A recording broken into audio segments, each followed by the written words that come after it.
गुलबर्गा शहर में कुछ देर की बारिश से कई एक नुकसान देखने को मिल रहे हैं, जिसमें खासकर शहर के मुख्तलिफ इलाकों में पेड़ गिर रहे हैं, जिससे जानी और माली नुकसान हो सकता है।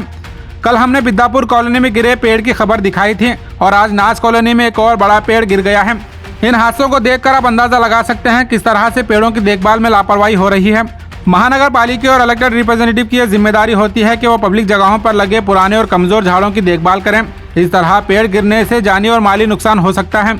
न वक्त पर इन झाड़ों की कटिंग हो रही है और न ही इन झाड़ों का इंस्पेक्शन किया जा रहा है। और अगर ये झाड़ों की कटिंग कर भी रहे हैं तो इस पेड़ को देखकर अंदाजा लगा सकते हैं कि कितनी घटिया तरीके से कटिंग की जा रही है। झाड़ की ऊपर से कटिंग की गई है और बचा हुआ झाड़ सड़क पर झुक गया है, जिससे रोज यहाँ से गुजरने वाली गाड़ियों को तकलीफ हो रही है।